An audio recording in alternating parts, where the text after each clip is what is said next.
하면 책 끝날 것 같은데요? 오늘 내일 그럼 수요일 날 시험 봐요. 아, 생각 좀 해볼게. 전체 그 범위 정리. 여기 시험 나올 만한 거 정리. 시험은 전범위라고 말씀드렸고요. 제시 볼수록 시험 난이도는 점점 올라갈 거예요. 떨어지는 게 아니라. 네. 왜요? 시간을 공부할 시간을 줬잖아. 에이. 야, 왜 제 시험 보는데 누가 그 시험 난이도를 낮춰? 제 시험 볼 거면 시험 난이도를 점점 늘려야지. 아니지, 그럴 거면 학원을 그만둬야지. 그냥 공부를 안 해야지, 혜윤아. 그치? 아니죠. 아니, 한 번에 통과해, 그러면 제일 쉬울 때. 아니 그게 안 될 것 같으니까 그러죠. 그 시험 문제는 전범이기 때문에 50문제로 출제될 예정이고요. 50문제 출제 예정이고요. 킬러와 중킬러는 20문항, 나머지 30문항은 그 외 밖에서 내도록 할게요. 아닌가? 3단원, 4단원 합쳐서 1단원, 2단원, 5단원이 20문제 하고요. 3, 4단원으로 해서 30문제 가고요. 그 중에 킬러랑 중킬러 합쳐서 20문항, 나머지는 20문항이나 15문항 내고 나머지는 그러니까 최대한. 그리고 유전학 파트는 완자 기출픽 난이도에서 살짝 올린 정도로 낼게요. 개 어렵다는 소리 아니에요? 그리고 근수축 탈분극은 저번에 시험 봤던 난이도 정도로 저희가 보도록 하겠습니다. 불만 있니? 물만 있어요. 그럼 우리 수환이는 100문제 2배 불만 있다며. 난 물만 있다니까요. 아 하세요. 네. 물 처먹고 와. 자, 저희 탐구 방법 볼게요. 과학에서 탐구 방법은 저희가 두 가지로 나눌 거예요. 탐구 방법 첫 번째, 저희는 귀납적 탐구 방법하고 연역적 탐구 방법을 우리가 확인을 해주셔야 되는데,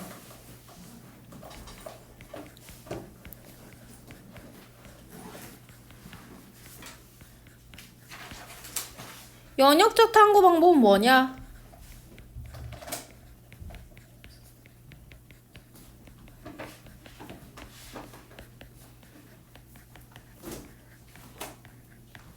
자, 차이에 대해서 저희 볼게요. 둘 다 똑같이 자연현상을 똑같이 관찰합니다. 시작은 똑같아요. 자연현상을 관찰하다가 둘 다 뭐가 생기냐? 의문이 생길 거예요.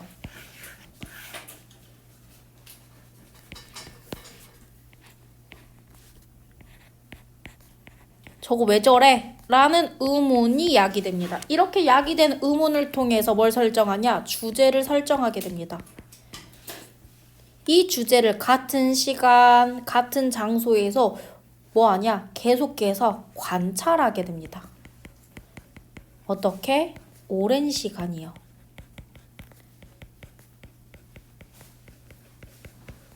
단시간이 아니라 오랜 시간 동안 관찰을 하다 보면 거기에 따른 관찰 베이스가 쌓이겠죠.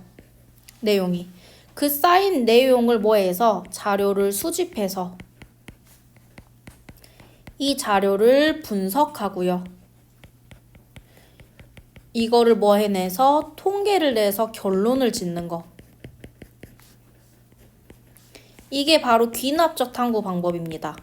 귀납적 탐구 방법의 특징은 오랜 시간 동안 말 그대로 뭐만 한 거? 관찰만 해온 거예요.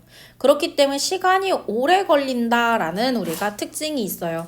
자, 그러면 우리가 시험에 출제되는 건 뭐가 출제되냐? 이 연역적 탐구 방법이 출제가 됩니다. 교육과정이 바뀌어도 연역적 탐구 방법은 똑같이 출제가 돼요. 연역적 탐구 방법은 똑같이 관찰합니다. 자연현상을 보다가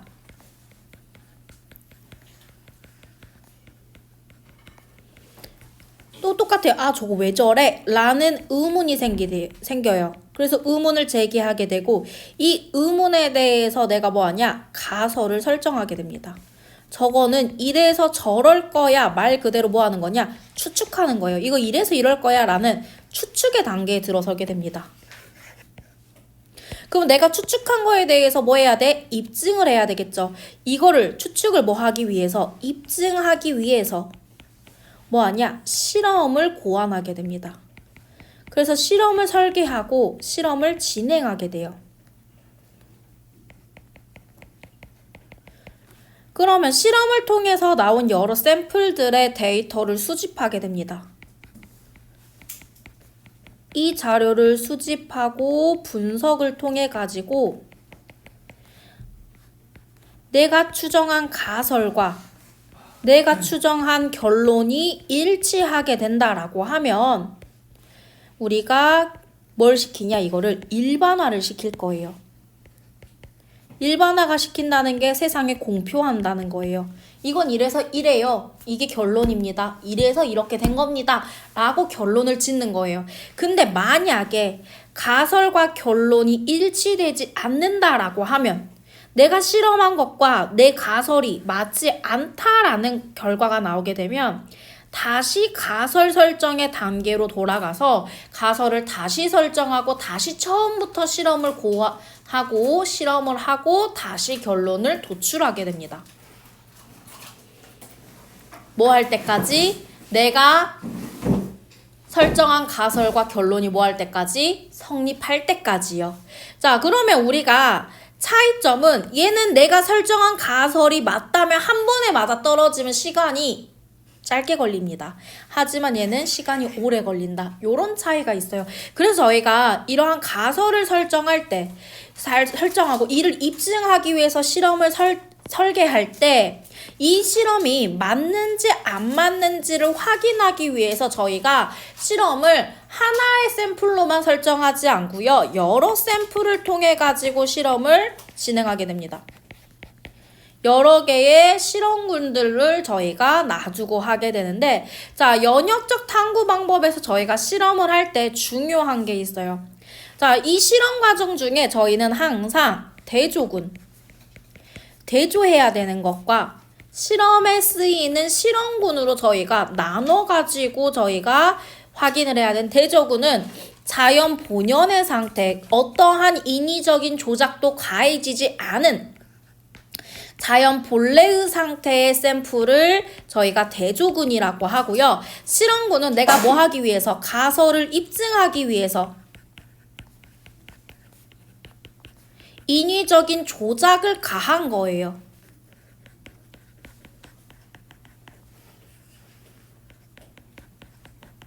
자, 그럼 조작을 가할 때, 자, 이렇게 조작하는 것들을 우리가 뭐라냐? 하나하나의 실험할 때의 요인들을 저희가 뭐라냐? 변인이라고 합니다.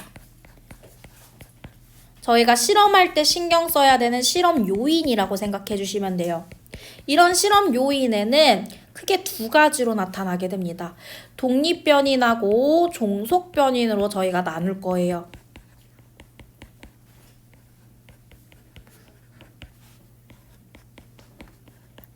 독립변인의 경우 우리가 뭐에 해당하게 되냐? 조작변인. 내가 실험을 증명하기 위해서, 가설을 증명하기 위해서 조작하는 요인을 조작변인이라고 합니다.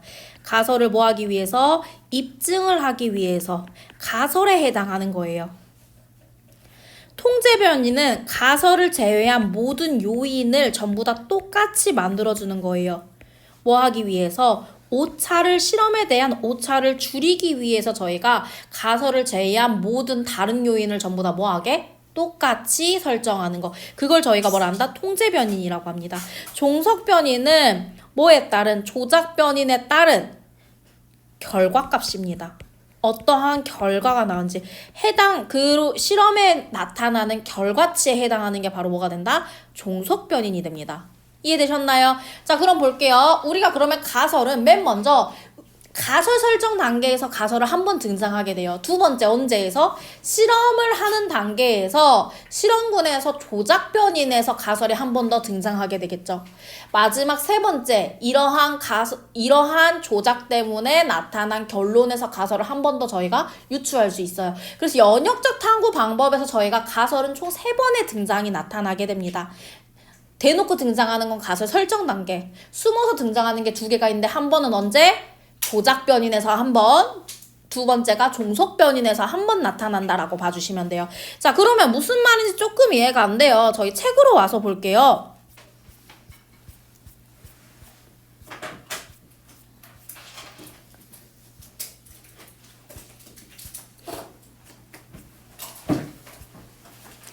자, 여기 보실까요? 이게 바로 연역적 탐구 방법입니다. 자, 초파리는 짝짓기 상대로 서로 다른 종류의 먹이를 먹고 자란 개체보다 같은 먹이를 먹고 자란 개체를 선호할 것이라고 생각했다. 나의 생각이잖아. 나의 생각이 바로 추측이 됩니다. 그래서 가의 단계가 무슨 설정 단계? 가설을 설정하는 단계예요. 촉파리가 짝짓기를 결정하는 요인은 나와 먹이를 같은 먹이를 먹냐, 다른 먹이를 먹냐, 같은 먹이를 먹는 얘랑 짝짓기를 한다. 이게 나의 가설이라고요. 이해되셨나요? 자, 촉파리를 집단 A와 B, 집단 A, B 샘플입니다. 샘플이 나왔어요. 이거 지금 뭐 하고 있는 거야? 실험하고 있는 단계죠. 가설 다음에 뭐 하고 있어요? 지금 실험하고 있어요. 자, 그 실험을 1번 하고 실험에 대해서 마지막 뭐 하고 있어? 실험을 관찰하고 있습니다. 관찰해서 뭘 냈어? 결과를 확인했어요. 그래서 우리가 결론을 통해서 일반화를 나타내게 됩니다.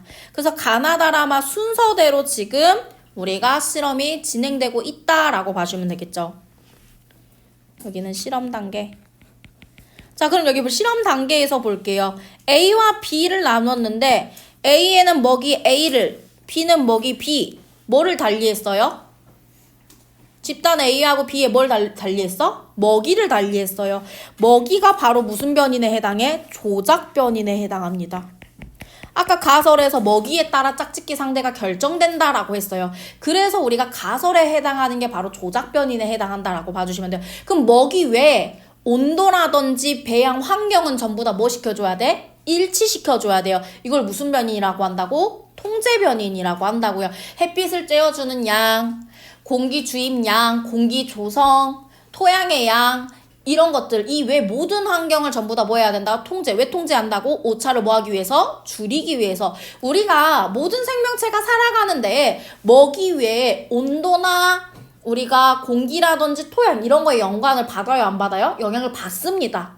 자, 너네 물 안 먹고 살 수 있어요, 없어요? 없어요. 먹이 줄 때 물도 줘야 될 거 아니야. 근데 한 놈은 애비양 주고 한 놈은 삼다수 준대. 그럼 물의 조건이 다르기 때문에 결과치도 다르게 나올 수도 있다고. 그러니까 물도 똑같이 준다고. 애도 애비양 주면 애도 애비양 줘야 된다고요. 이해됐어요? 얘 수돗물 줬으면 얘도 뭐 줘야 된다고? 수돗물 주면 된다고. 하나는 정수기물 주고 하나는 수돗물 주면 돼요? 안 돼요? 안 돼요. 먹이라고 하는 가설, 내가 생각한 가설을 입증하기 위해 먹이를 조작했음. 먹이를 조작한 외 나머지 거는 전부 다 뭐 시켜줘라? 통제시켜줘라. 그러고 봤더니 집단 A하고 집단 B를 봤는데 자, 1이 2보다 높게 나타났다. 1과 2는 기역과 니은을 서로, 그래서 우리가 짝짓기 빈도를 관찰했는데 마지막 결론 보세요.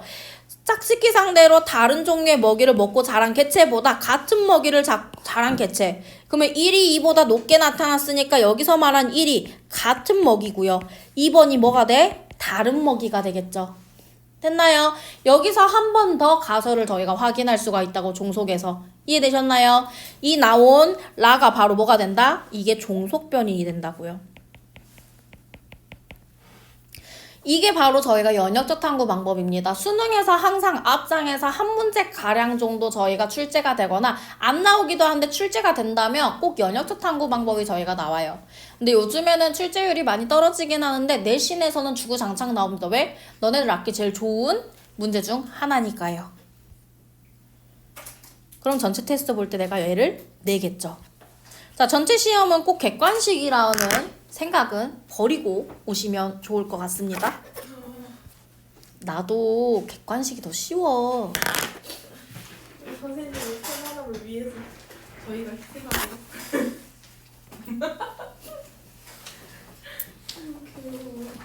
나도 힘들어. 힘들어요.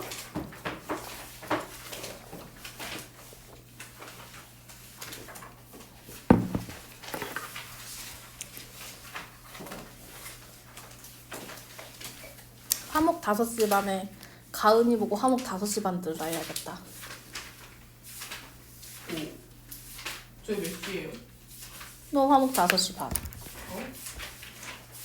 그래서 못 따라온 애들 이제 그 다음 반으로 넘기고 따라온 애들은 냅두고 못 따라온 딴 반 옮겨야지.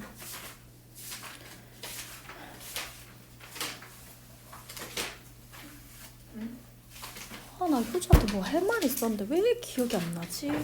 무슨 말을 하려고 했을까? 보강하러 와라. 아니야, 그건 저번 시간 말했어. 국어 가기 전에 국어 끝나고 뭐 시간 그 남는 타임 그 남쪽 효자 중간에 붕 뜨는 시간 있지 평일에. 네. 언제예요 그게? 오늘이야? 금요일. 금요일? 네. 금요일 제외하고는 안 비어? 30분 비죠? 네. 몇 시부터 몇 시까지 30분이에요? 1시 반부터 2시까지. 아, 오케이.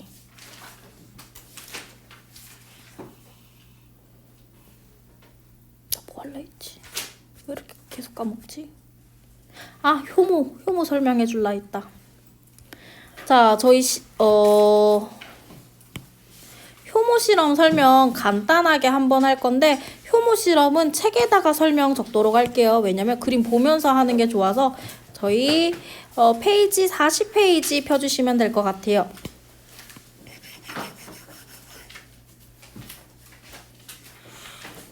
자, 저희 효모 같은 경우에는 얘도 생명체입니다. 그렇기 때문에 생물의 특성을 따라서 얘도 뭐하냐? 세포흡이에요. 저희가 효모 실험은 효모가 세포흡을 통해 가지고 뭘 방출하게 되는데 이산화탄소를 방출하게 되는데 이 이산화탄소 방출량을 확인하는 게 효모의 실험입니다. 자, 발효관에 1, 2, 3, 4, 5였는데 자, 여기 봐봐 얘들아. 누가 통제 변인이에요? 효모에게 부피가 전부 다 무슨 요인? 얘가 통제 변인이에요. 그럼 여기서 조작 변인에 해당하는 게 뭐예요? 증류수나 음료수 종류가 되겠죠. 그래서 왼쪽에 해당하는 게 바로 뭐가 된다? 조작 변인에 해당합니다. 발생한 기체의 부피가 뭐가 돼? 종속 변인에 해당하겠죠. 그러고 봤더니 효모는 당이 없으면 세포흡 할 수 있어요? 없어요? 없어요. 요거를 통해서 1번을 통해서 효모도 당이 있어야지만 세포흡을 한다라는 사실을 저희가 확인할 수 있고요. 자, 2, 3, 4, 5를 통해서 음료수마다 들어있는 당의 종류나 당의 수치가 뭐하다는 걸 알 수 있어? 다르다라는 걸 확인할 수가 있습니다. 그래서 나타나는 기체가 뭐하다? 다르다. 자, 발효관 입구를 저희가 솜으로 막는 이유. 자, 효모는 산소가 없을 때 발효를 함으로 외부에서 유입되는 산소를 뭐하기 위해서? 차단하기 위해서. 여기 써주세요. 무산소 호흡합니다. 효모는 무산소 호흡하는 생명체예요. 근데 무산소 호흡이 뭐예요? 산소를 이용하지 않고요. 유기물을 산소를 이용하지 않기 때문에 무기물로 완벽 분해는 안 되고요. 중간산물과 이산화탄소를 배출하게 됩니다. 이때 만들어지는 효모에 의한 중간산물이 알코올 같은 저희가 술이 되겠죠. 그래서 저희가 뭐 할 때, 막걸리 빚을 때, 술 만들 때 사용하는 게 바로 효모다라고 봐주시면 될 것 같아요. 됐나요? 자, 이게 바로 효모 실험이에요.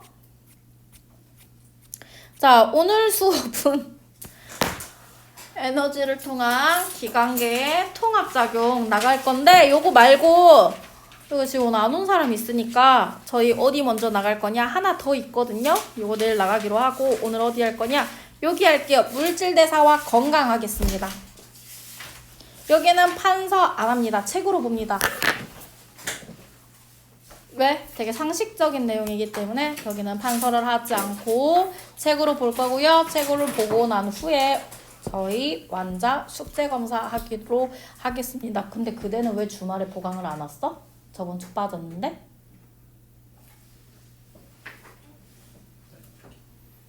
그치? 그때는 끝나고 저랑 이야기 좀 할게요. 자, 물질대사와 건강. 저희 보시게 되면 자, 기본적으로 저희가 물질대사라고 하는 거는 두 가지로 봐주시면 되겠죠? 합성과 분해. 분해의 대표적인 게 바로 세포호흡과 영양소 분해입니다. 자, 그러면 물질대사와 건강을 연결 지을 때 우리 사람은요, 호흡을 해야지만 에너지가 나오고 그 에너지를 통해서 생명활동을 이어갈 수 있다라고 배웠어요. 맞나요? ATP 만들기 위해서. 그럼 세포호흡을 할 때 필요한 게 바로 뭐예요? 바로 영양소가 됩니다. 자, 우리 사람의 기본적인 물질대사의 대표적인 게 바로 첫 번째가 누구? 세포호흡이고요.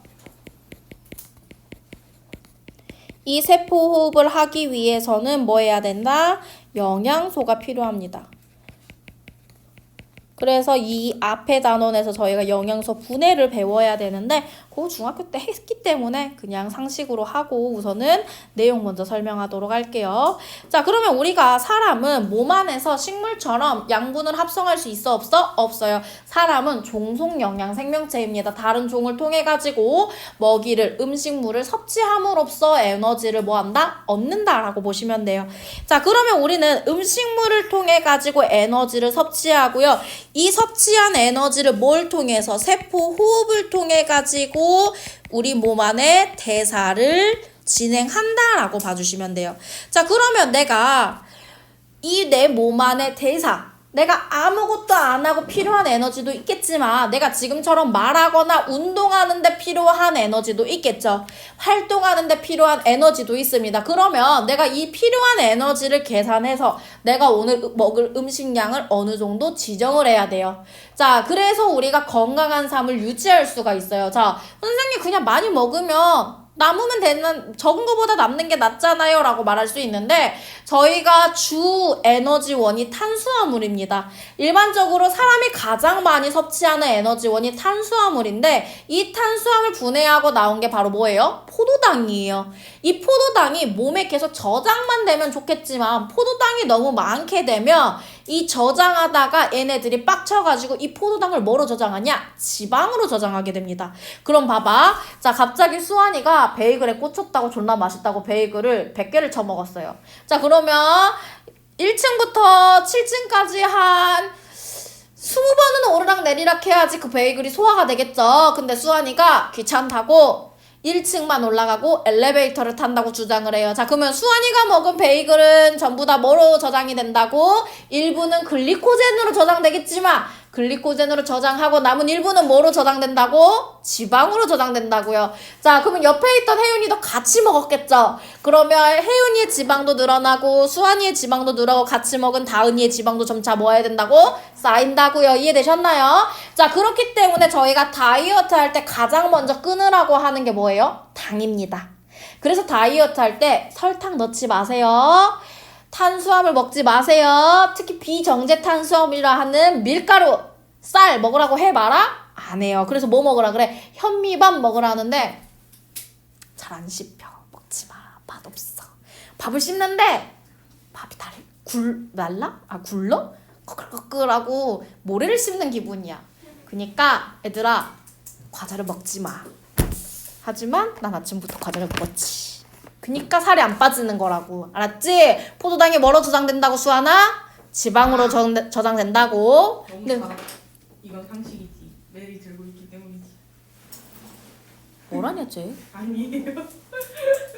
이상해.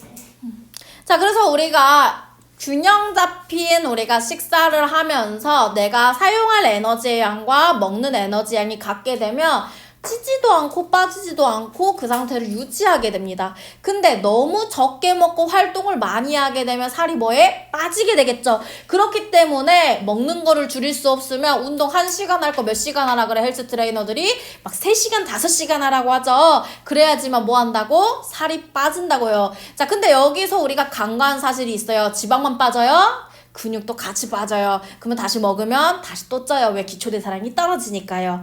자, 그러면 저희가 방금 언급한 기초대사량에 대해서 저희가 볼 건데, 자, 영양 부족, 영양 과다는 일반 상식으로 그대들이 잘 알고 있기 때문에 저희는 기초대사량이란 거를 배울 거예요. 기초대사량이라는 건 내가 아무것도 안 하고 숨만 쉬는데 필요한 내 몸이 생명을 유지하기 위해 필요한 에너지 양을 기초대사량이라고 합니다. 이 기초대사량은 본인의 근육량하고 연결되어 있어요. 왜? 근육이 많으면 많을수록 기초대사량이 높게 됩니다. 근육이 많다라는 건 뭐냐? 근육세포가 많다라는 거죠. 근육세포는 뭐예요? 다 핵세포. 각각의 핵의 미토콘드리아가 다 따로 들어있기 때문에 얘네들이 가만히만 있어도 얘네들도 근육이 피부가 숨을 안 쉬면 뭐예요? 우리가 괴사한다라고 하죠. 세포가 죽어버리게 됩니다. 그러면 근육 빵빵 아저씨는 많이 먹더라도 살이 많이 찐다고 적게 찐다고? 적게 찐다고요. 자, 그렇기 때문에 여성에 비해서 남성의 근육량이 많아요. 왜? 골격이 크다 보니까 그거를 지탱하기 위해서 근육이 더 많게 인체학적으로 태어났어요.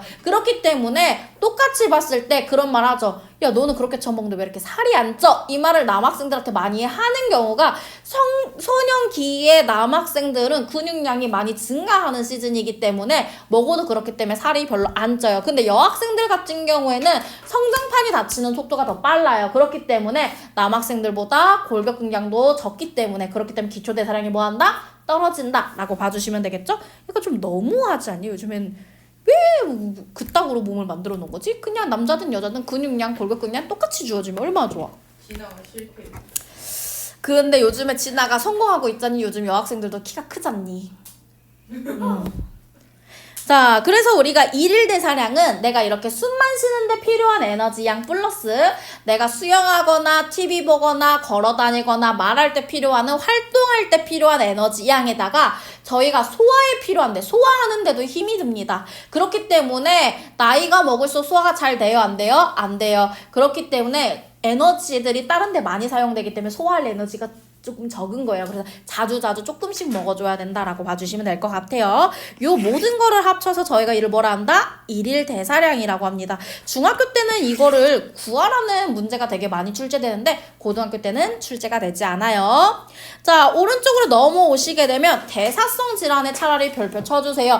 왼쪽 내용은 내신에서도 한두 문제 나올까 말까입니다. 많이 나와봤자 2문제가량밖에 안 나와요. 오히려 대사성 질환에서 저희가 문제가 출제가 많이 되는데 이 대사성 질환은 저희가 질환, 말 그대로 질병입니다. 근데 병원체에 의한 질병이 아니라 환경이나 유전적 요인에 의해서 나타나는 질환이에요. 근데 주로 저희가 환경의 영향을 되게 많이 받습니다. 첫 번째, 고지혈증이에요.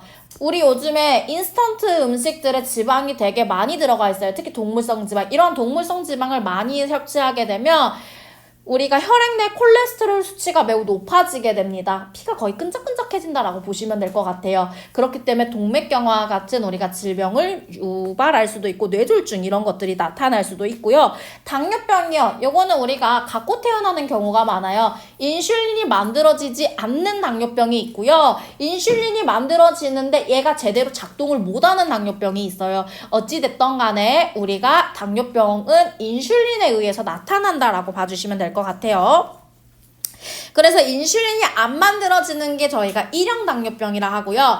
인슐린이 제대로 반응을 못하는 거를 저희가 2형 당뇨병이라고 합니다. 고혈압, 정상 범주보다 혈압이 매우 뭐한 상태? 높은 상태를 저희가 뭐라 한다? 고혈압이라고 부른다라고 봐주시면 되겠죠. 자, 지방간 볼게요. 지방간은 알코올성 지방간하고 비알코올성 지방간이 있는데 비알코올성 지방간은 많이 먹어서 나타나는 겁니다. 우리가 탄수화물을 많이 먹다 보면 이 탄수화물 잘못 우리가 분해되면 방금처럼 무산소호흡에 의해서 만들어지게 되면 에탄올과 같은 성분이 만들어질 수도 있어요. 체내에. 그러게 되면서 우리가 간에 지방이 끼이게 되는 거예요. 왜? 간에 그냥 너무 많이 저장하다 보니까 포도당이 지방의 형태로 간에 덕지덕지 붙어 있는 거. 근데 우리가 이 에탄올 많이 섭취할 경우, 술 많이 먹을 경우에 지방간이 더 많이 비롯된다라고 보시면 돼요. 그래서 아빠들은 지방간이 있는지 없는지 항상 매년 건강검진을 하는 게 좋겠죠. 자, 구루병. 비타민 D 결핍으로 뼈가 약해지는 겁니다. 그래서 저희가 칼슘 섭취할 때 비타민 D도 같이 섭취하라라고 해요. 그래서 요즘에 현대인들은 우리가 워낙 자외선을 피하기 위해서 선크림 바르고 모자 쓰고 다니고 이러다 보니까 비타민 D 합성이 부족하기 때문에 우리가 뭐로 먹어? 영양제로 먹는다라고 봐주시면 되겠죠.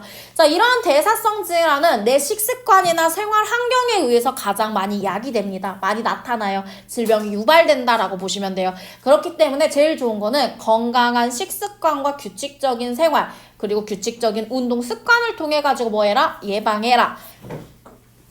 끝. 자, 그러면 앞에 연역적 탐구 방법, 귀납적 탐구 방법 내용하고 여기 문제 지금 풀어주시면 될 것 같습니다.